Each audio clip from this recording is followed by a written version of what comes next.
니무롯은 이스라엘 역사에 영향을 많이 끼친 인물이었기 때문에 특별한 비중을 가지고 또 언급되었습니다마는 가나안도 이스라엘과 역사 속에서 많이 엉켜 있었습니다. 가나안은 하나님이 이스라엘 백성들에게 주신 그 가나안 땅의 거주자였죠. 그래서 이스라엘이 하나님의 명령을 받아서 몰아내야 했던 역사의 이스라엘과 매우 긴밀하게 얽혀 있기 때문에 가나안에 대해서도 자세히 나와 있습니다. 가나안이 장자 시돈과 헷을 낳았다 했는데 이 시돈은 고기 잡음이라는 뜻을 갖고 있고요. 우리가 아는 그 해안가의 도시 페니키아의 주요 도시의 이름이 되기도 했습니다. 헷은 뭐냐면 두려움이라는 의미의 이름인데요. 실제로 시돈보다 훨씬 좀 북쪽에 지금 러시아와 우크라이나가 분쟁하고 있는 그 전에 분쟁했었던 크림 반도가 있는 곳이 흑해 바다죠.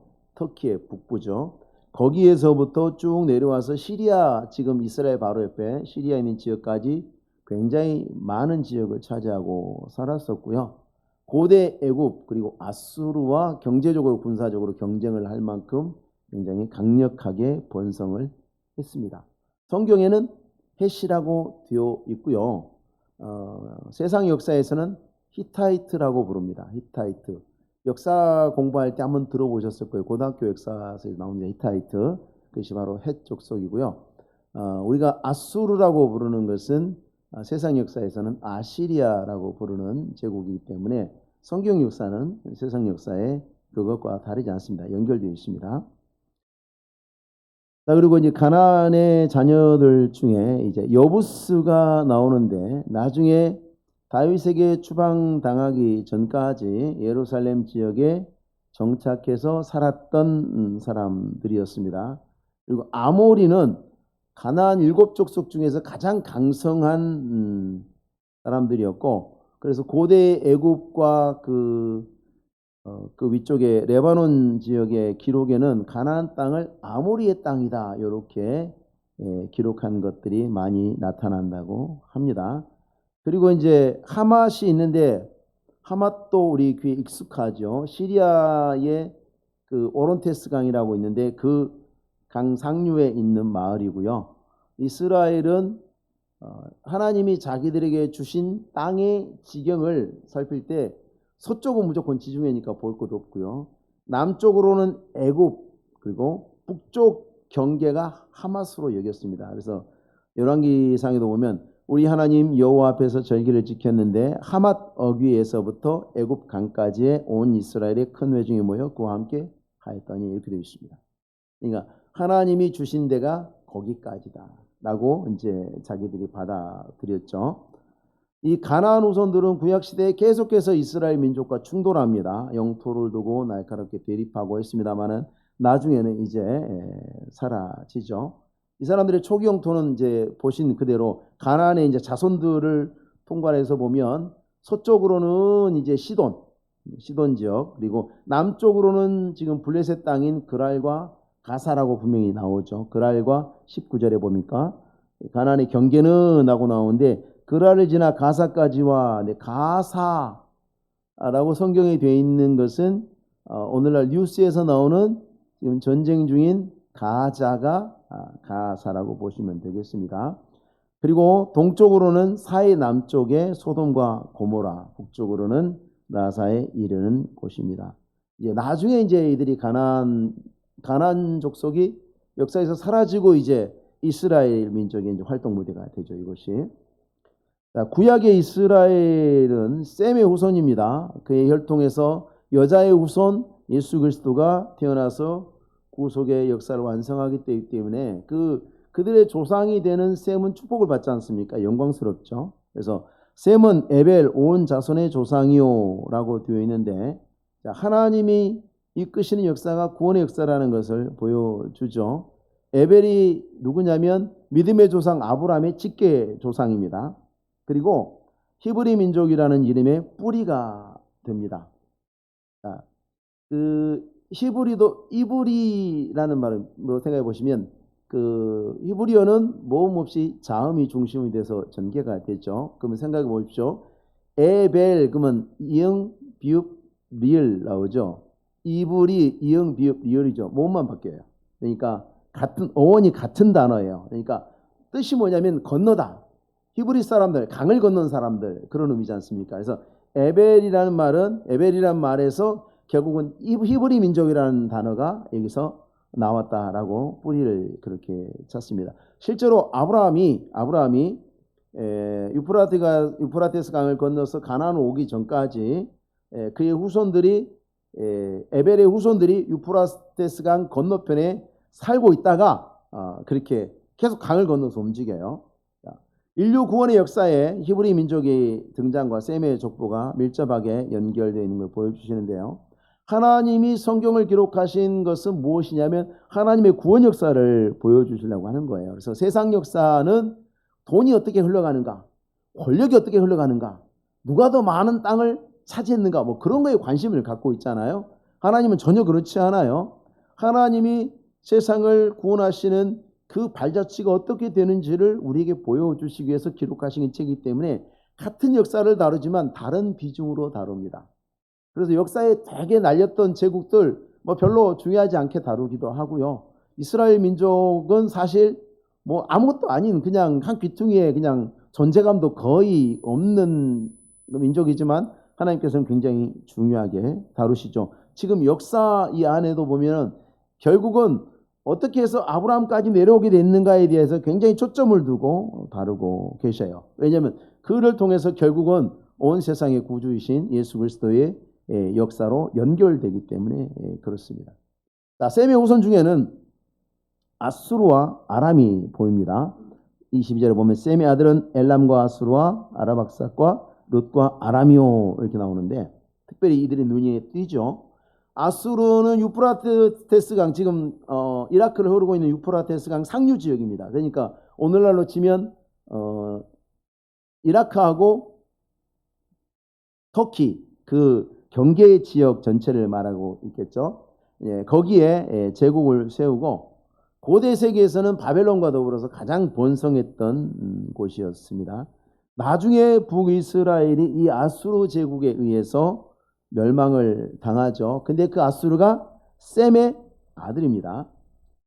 그리고 이제 이 가나안이라는 사람의 이름이 있고 또 아람이라는 이름이 있는데 가나안은 함의 아들이고 이 아람은 결국은 셈의 라인이지 않습니까? 근데 가나안의 이름은 낮은 이런 의미고 아람은 높은 이런 의미가 있습니다. 실제로 이들은 가나안은 사라졌지만 아람은 지금도 남아 있습니다. 아람 사람들 지중해에서부터 유프라테스 강에 이르는 그 지역에 퍼져 살았었고요. 지금도 시리아라는 나라, 다마스커스라는 나라가 다마스커스라는 도시가 예루살렘만큼 오래됐죠. 역사에 보면 열왕기에도 다마색 이렇게 나오죠. 그게 다마스커스입니다. 지금 시리아의 수도죠. 계속해서 나오는데 그게 바로 아람 사람들의 터전이었고 지금도 그들은 거기 살고 있습니다. 그리고 이제 그 아람의 아들이 누구냐면 우스인데 이 우스가 어디로 가냐면 지금 사우디아라비아 쪽, 아라비아 사막의 동남쪽이니까 지금의 한 예멘쯤 되겠습니다. 그쯤으로 가서 정착해서 사는데 어디서 들어본 이름 아닙니까? 우스.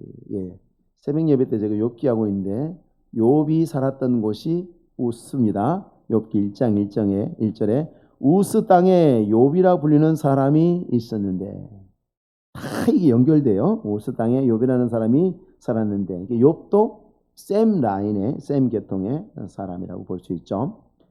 그 이후로 셈의 아들이 아르박삿이 있는데 이 사람이 셀라를 낳고 이 셀라의 이름은 뭐냐면 보내다 확장하다라는 뜻을 가지고 있습니다. 그래서 이 셀라가 에벨을 낳고 에벨은 건너다라는 뜻이 있다 그랬죠. 이 에벨의 아들 중에 벨렉이 나누는데 벨렉은 나누어서 쪼갠다라는 의미가 있습니다. 그러니까 이 셀라의 시대부터 이 셈족들이 사방의 여러 지역으로 흩어져 나갔다라는 것을 반영하는 것으로 우리가 생각해도 크게 무리가 없을 거라고 생각됩니다. 그리고 이 셀라 그리고 에벨 이거 벨렉 이게 다 뭉쳐가지고 그 시대의 역사의 흐름을 보여주죠. 이 아르박삿이 결국은 이제 그러니까 이 아르박삿에 대해서 셀라가 나오고 셀라가 에벨을 낳고 이렇게 나오지 않습니까? 근데 이 에벨이 아브라함의 정통 위에 직계 조상이라고 했지 않습니까? 그런데 보면은 어디에 자리를 잡냐면 유프라테스강 상류 동쪽에 자리를 잡아요. 이 구속사역의 주역이 되는 에벨과 아브라함의 직계 조상이 아르박삿인데 여기서 이 사람들이 나중에 쭉 내려와서 하류로 티그리스강 유프라테스강 하류로 쭉 내려와서 강을 건너서 어디에 정착하냐면 우르에 정착합니다. 우르가 갈대아 우르입니다. 아브라함이 떠나온 그렇게 해서 그쪽에 자리를 잡게 된 흐름이 이렇게 역사의 지명들하고 정확하게 연계돼서 지금 설명이 되고 있죠. 그래서 나중에 아브라함이 그 티그리스 유프라테스 강 하류 남쪽에 강 남쪽에 우르에 살다가 하나님의 부르심을 받고 떠날 때에 쭉 올라오다가 강을 또 건너야 돼요. 강을 쭉 올라오다가 강을 건너서 또 쭉 올라와서 또 강을 티그리스 유프라테스 강을 건너서 내려와야 가나안 땅입니다. 왜 그렇게 되냐면 아라비아 사막이 딱 버티고 있기 때문에 질러올 수가 없어요.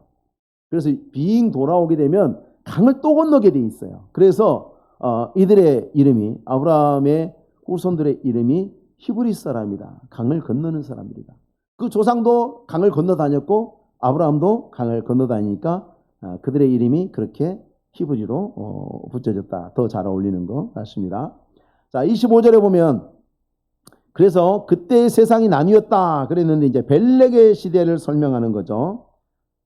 아르박삿이 셀라를 낳고 셀라가 에벨을 낳고 에벨의 아들 중에 이제 벨렉이 나오는데 벨렉은 쪼개다 나눈다 그런 뜻이라 그랬죠. 자, 요때에 이제 바벨탑 사건으로 언어가 혼잡해지고 인류가 땅의 사방으로 노아에게 명령하셨던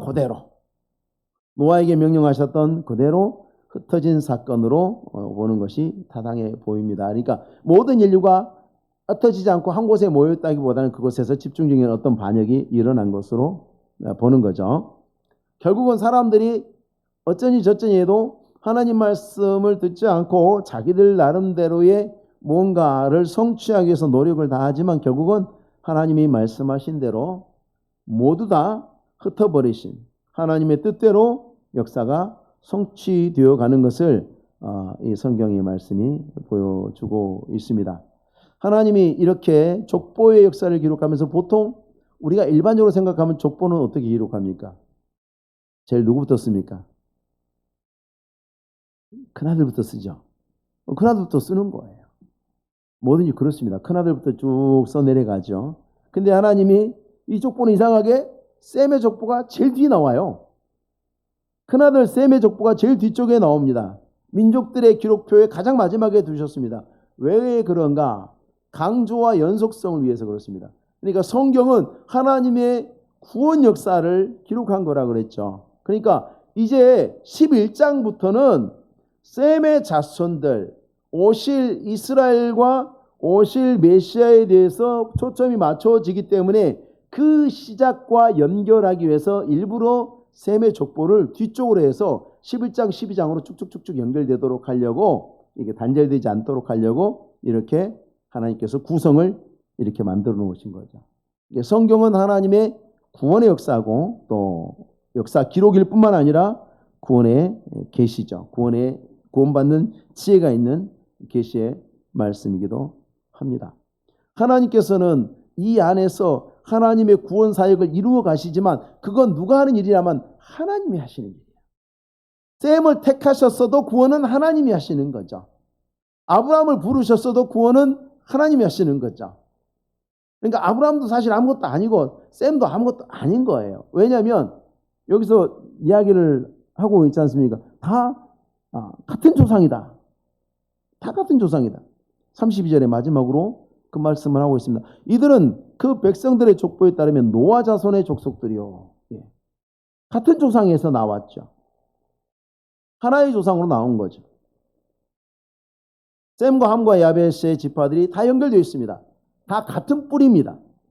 노아로부터 홍수 이후에 모든 인간이 나온 것입니다. 그러니까 오늘날 우리 스스로도 봤을 때 우리가 택함받은 하나님의 백성이다. 하나님의 택하심을 빼고 나면 다른 사람들하고 우리가 다를 게 없는 거죠. 근데 유대인들이 지금 잘못 범하고 있는 죄가 뭐냐면 자기들은 마치 다른 사람들과 다르다고 여긴다는 거죠. 분명히 32절은 이들은 그 백성들의 족보에 따르면 노아 자손의 족속들이요. 다 노아의 자손이. 홍수 이후에 이들에게서 그 땅의 백성들이 나뉘었더라. 우리는 사실 엄밀하게 보면 아담의 자손 안 맞습니다. 노아의 자손이라고 하는 것이 맞죠. 모든 민족이 노아의 자손입니다. 그렇기 때문에 셈 지파 계보에 있는 이스라엘이나 아니면 아랍 사람들이 다른 민족들보다 자기가 더 뛰어난 인간이다 라고 말하면 안 됩니다. 그렇다고 또 그들이 차별받아서도 안 됩니다. 그러니까 특정 인종이 다른 민족 사람들을 어떤 이유로든지 차별하고 억압하는 것은 결코 하나님 앞에서 인정받을 수 없는 일이죠. 인간들은 계속해서 어떤 이유들을 들어서 차별을 했어요. 어떤 이유들을 들어서. 과거에는 어떻게 했을까요? 계급을 가지고 차별을 했습니다. 전쟁을 해도 귀족은 귀족들끼리 싸우고 일반 백성들끼리 싸웠어요. 서로 전쟁을 하다가 피비린내 나는 전쟁을 해도요. 귀족이나 왕족이 잡히면 대접을 해줬어요.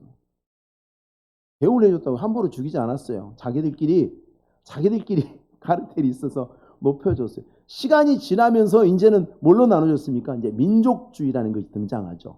민족과 민족이 이제 계급이 아니라 이제 민족과 민족이. 너는 어디 출신이냐 그러면 나는 어느 나라 사람이다 이제 하는 것들이 나타나서 강력한 그런 그 차별을 하는 근거로 삼았지만 그런 거는 어떤 이유로든지 하나님 앞에 인정받을 수 없습니다.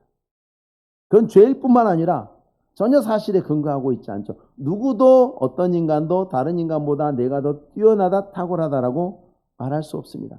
히틀러가 주장했던 아리안 민족의 순수 혈통은 과학자들의 웃음거리죠. 유전학적으로 봤을 때 순수 혈통이라는 것은 존재하지 않습니다. 세상에 있는 모든 사람들은 다 피가 섞여서 존재하고 태어나고 살아가는 것이지 순수 혈통이라는 것이 존재하지 않습니다. 언젠가 신문에서 유전자 분석표를 봤는데 조금씩 차이가 있지. 한국 사람, 일본 사람, 동남아 사람 조금씩 차이가 있지. 각각의 요소를 다 가지고 있어요. 다만 어떤 요소가 좀 더 크냐 적냐 그런 차이가 있을 뿐이에요. 그 무슨 유전인자가 무슨 나누는 것들이 있던데 각각의 요소를 다 가지고 있어요. 없는 것은 없어요. 다 갖고 있는데 어떤 사람들은 A가 좀 더 크고 어떤 사람들은 B가 좀 크고 이제 이런 식의 차이가 있을 뿐이죠. 지금도 많은 나라들에서 민족주의나 국소주의가 많이 나타나고 있습니다만 그것은 하나님의 뜻이 아니기 때문에 그런 것들이 나타나는 나라는 그 사회는 건강성을 해치게 되는 것들을 우리가 보게 됩니다. 이 셈의 혈통은 하나님께서 세상에 구주를 보내시려고 하나님이 사용하시기 위해서 선택한 혈통이 될 것이었죠. 그래서 셈의 혈통에서 유대민족을 택하시고 구원의 소식을 간직하게 하고 또 전하게 하셨어요. 근데 이 유대인들이 그걸 어떻게 했냐면 간직만 했어요. 하나님이 유대민족을 택하신 이유는 뭡니까? 사명을 주신 거죠. 구원하시는 하나님, 창조주 하나님에 대한 증거의 사명을 주신 건데 사명은 팽개치고 뭐만 택했어요? 뭐만 붙들었어요? 하나님이 우리를 택했다. 선민의식만 붙들고 일은 안 한 거죠. 오늘 우리가 직분자로 세움받아서 일 안 한다. 이게 똑같은 거예요. 유대인들하고. 나는 택함을 받았다? 일 안 해요. 그게 뭐죠? 그 유대인 되는 거예요. 유대인들. 하나님이 나를 택해서 목사로 장로로 안수입사로 권사로 세우셨다? 그러면 내게 무슨 사명을 주셨는가를 그 다음에 생각해야 되잖아요. 그게 정상이거든요. 그래야 되거든요. 오늘날 교회가 세상 사람들 향해서 나는 하나님이 택하신 백성이야. 하나님이 나를 택하셨어. 그러면 뭘 생각해야 됩니까? 내게 무슨 사명을 주셨는가? 그걸 생각해야죠. 유대인들은 하나님이 우리 민족을 택하셨어. 끝. 그러니까 니네는 저쪽으로 가. 우리는 거룩해. 옆에 오지 마. 이런 식의 지금도 유대인들은 그런 잘못을 이스라엘 사람들이 지금 그런 잘못을 범하고 있지 않습니까? 같이 전쟁하고 있는 사람들도 훨씬 더 한심하긴 하지만 유대인들이 옳은 것은 아니에요. 그들도 역시 잘못된 생각을 가지고 있죠.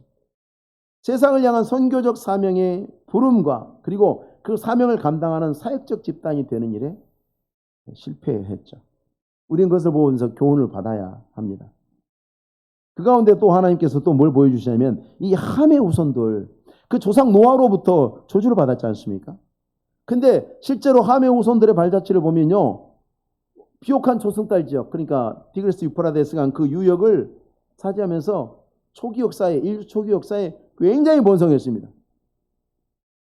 구바벨론 제국도 이 사람들이 세웠습니다. 굉장히 장대 최고의 번성을 누렸습니다. 그에 비하면 하나님이 택하신 민족은 아직 태동할 기미도 보이지 않아요. 태동할 기미도 보이지 않아요. 세상에서 하나님께 버림받은 자들도요, 택한 자들에 비해서 훨씬 번성할 수 있어요. 예수 안 믿는 사람들이 훨씬 사업 잘 될 수 있고요. 더 많이 출세하고 높은 자리에 올라갈 수 있어요. 얼마든지 그럴 수 있어요. 우린 그걸 알아야 돼요. 하나님이 일반 은총을 모든 사람에게 베푸실 뿐만 아니라 우리가 알 수 없는 하나님의 그 비밀한 뜻 안에서 하나님의 구원 계획을 이루시기 위한 방편으로 악한 자들일지라도 하나님 앞에 저주 가운데 있는 자들일지라도 세상적으로는 번성하게 섭리하실 수 있습니다. 또 그렇게 하시는 일들이 많습니다. 그렇기 때문에 우리는 우리의 눈을 어지럽히는 그 수많은 세상적인 변수들에도 불구하고 하나님의 선하신 뜻과 계획은 착착, 하나님이 태초에 말씀하셨던 그 구원의 언약들은 차근차근 정확하게 계획대로 진행되어 가고 마침내 이루어진다는 것을 절대로 우리는 잊어서는 안 될 것입니다.